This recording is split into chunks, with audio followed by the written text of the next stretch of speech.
Hey guys, in this video we're going to do chapter 20, economic change in the UK. So what is the industrial structure? The industrial structure is the types of jobs people have. What impact does globalization have on the UK economy? Globalization is an increase in business, ideas and trade. And globalization impacts include cheaper goods and services for the UK because normally the manufacturing takes place in countries where there is low income for the workers and bad working conditions, so low pay, as well as the fact of migration, so people looking for a better quality of life when they come into the UK, and also the inequality created because some have higher paying jobs and others have low paying jobs, and also the economic growth, so 1 to 2% every year. Deindustrialization is a decline in industry. For example, in the north, the coal fields and the mines had declined because of the post-industrial economy, so we're moving away from the manufacturing to the service. Impacts include high unemployment rates in the north and the struggle of businesses trying to survive. How has the government responded? Well, they're trying to make a well integrated transport between the north and the south, as well as allowing them to have cities to have their own government. For example, Scotland has their own government, so they feel independent. They can do what they want with the money, as well as to encourage foreign investment via TNCs to the north. Post-industrial economy, as I said before, is moving from the manufacturing to the service industry. Quaternary industry is based on research and new ideas. Where is most economic growth found? Near the growth corridors. So what are cities given a score on? Well, given a score on their interconnected transport, the number of skilled workforce and the education, and the start-up potential for new businesses.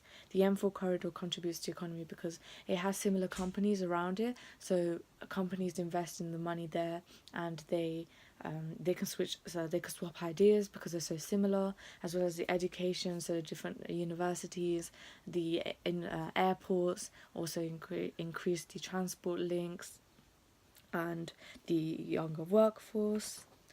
Cambridge is a growing hub for high-tech industry. It started off with the science parks that obviously encouraged the businesses, and they were set up by like the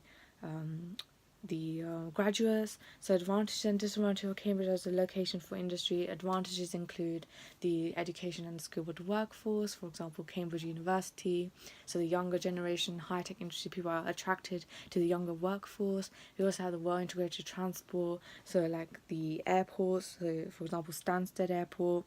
Others include the fact that there are it offers a good quality of life. The disadvantage is the fact that there's already enough traffic and congestion, and the transport system still needs improving and needs to be more efficient.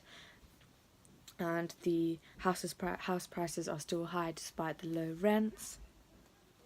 Rural changes, so counter urbanization is where people move from an urban area to a rural area. So this is against urbanization, leads to urban sprawl, so expanding of the like into the green spaces such as the green belt. What happens in an area of population growth? So when the population increases, this means that in the countryside the liveliness and the vibrancy of the place increases, as well as public services are invested into because there's more population, so more demand, and so increase in business. Disadvantage obviously is the fact that if there is like more people, then the people that are already living in the countryside are disturbed, and the idea that it will increase the rent prices. If the population declines, this means that the businesses will obviously shut down because there's no demand, as well as the fact, but the advantage that communities can come together for action. North-south divide, so the north, as I said before in my previous videos, the north is sparsely populated because there's uplands and highlands, so it's hard to build houses on. This means that the prices are lower in the north, and industry, obviously deindustrialization took place there, so the unemployment was high.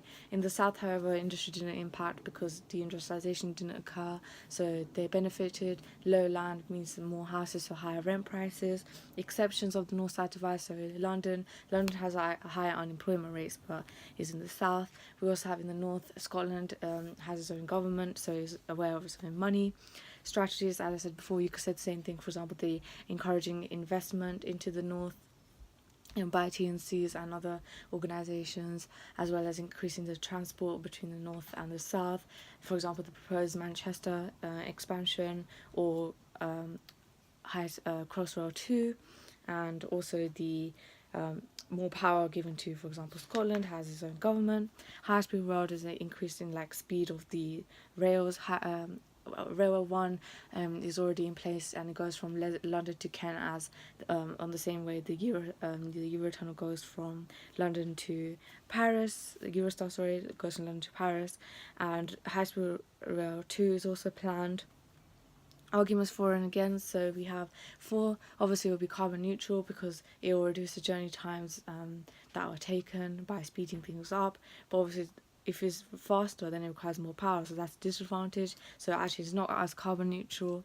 It will also encourage people to commute in London instead, increasing the overcrowdingness. That's a disadvantage, so increasing the house prices. And the idea that the speed is already fast and we don't need to go fast enough. The advantage of this high speed rail was the fact that it will reduce the number of flights being taken.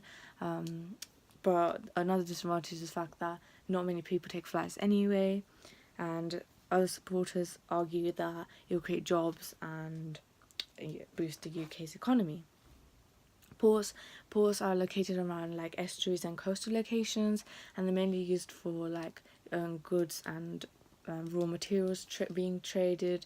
Airports are mainly located around cities, major cities, for example in London, and their job is to, for example, transport people as well as high value goods.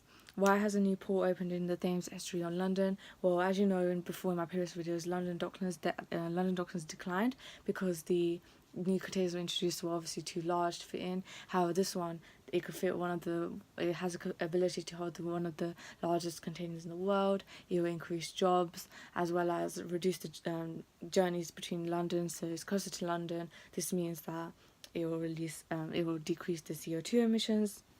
Heathrow expansion benefits, and it will allow the UK to compete, London to compete with Paris and New York.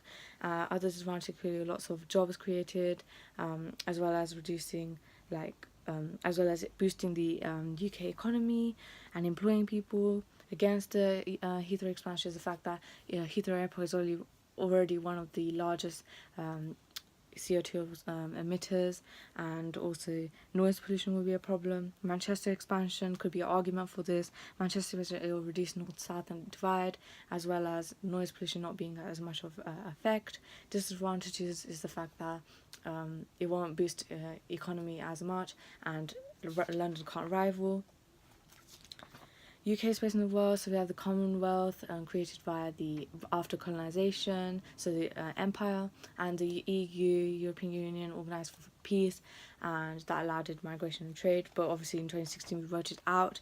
This is because high immigrants were coming in. UK's main trading partners were obviously the EU because it's closer, cheaper costs, and flights are all around the world. Impact on internet, more in connections, Facebook and other social media are increasing, and the amount of emails, so business can thrive.